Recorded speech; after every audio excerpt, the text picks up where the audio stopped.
சிறகடிக்க ஆசை சீரியல்ல இனிய எபிசோட்ல நம்ம மனோஜ் பார்வதி ஆண்டி கண்ணுல படாம மறைஞ்சு மறைஞ்சு இருந்துகிட்டு இருக்கிறாப்ல.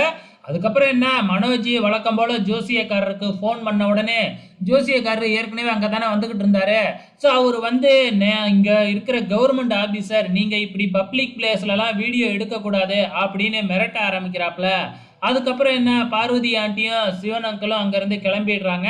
அதுக்கப்புறம் தான் நம்ம மனோஜே வெளியில வராப்ல.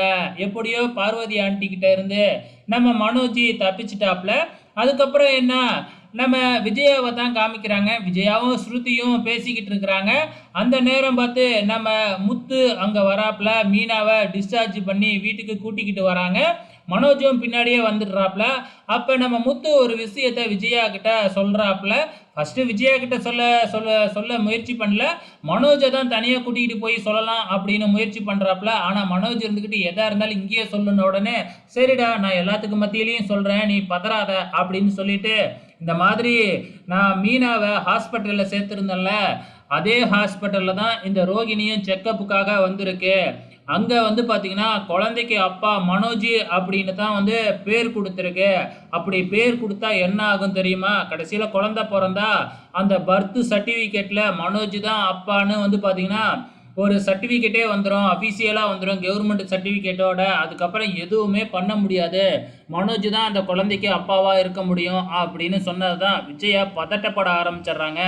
எப்படியாச்சும் அந்த சர்டிஃபிகேட்டில் மனோஜ் பேர் இருக்கக்கூடாது, முதல்ல ஆஸ்பத்திரியில் போய் அந்த பேரை அலைங்கடா அப்படின்னு. உடனே என்ன அலையில வச்சு அழைக்க முடியுமா? அதெல்லாம் அழைக்கவே முடியாது, அதெல்லாம் லீகல் டாக்குமெண்ட்டு, ஒன்றுமே பண்ண முடியாது அப்படின்னு சொல்லிடுறாங்க.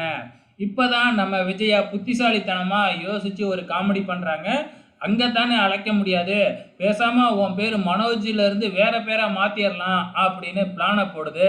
இந்த பிளானை சொன்ன உடனே எல்லாருமே சிரிக்க ஆரம்பிச்சிடுறாங்க. மனோஜோட பேரை எப்படி மாற்ற முடியும் இதுக்கப்புறம்? ஏன்னா எல்லா இதுலேயுமே மனோஜ் பேர் தான் அஃபீஷியலாக இருக்குது, அதெல்லாம் கண்டிப்பாக மாற்றவே முடியாது. இருந்தாலும் இந்த விஜயா அங்கே இந்த விஷயத்த சொல்லி காமெடி பண்ணிக்கிட்டு இருக்கு. கடைசியா மீனாவை தேடி ஒரு அம்மா வருது. யாருன்னு பார்த்தா மேஸ்திரி, அதாவது வீடு கட்டுற மேஸ்திரின்னு சொல்றாங்க.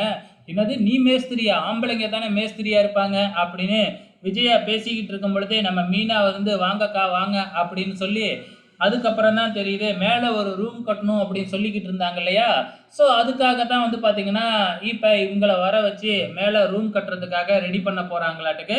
மேலே வந்து பார்த்தீங்கன்னா ரூம் கட்டுறதுக்காக அளந்து எவ்வளோ செலவாகும் அப்படின்னு பண்ணிக்கிட்டு இருக்கிறாங்க. அந்த மேஸ்திரியை ஏற்பாடு பண்ணி கொடுத்ததே நம்ம ஸ்வேதா தானாட்டுக்கு. ஸ்வேதாவும் அங்கே வந்துக்கிட்டு இருக்கிறாங்க. வெயிட் பண்ணி பார்க்கலாம் அப்கமிங்கில் என்ன நடக்க போகுதுன்னு.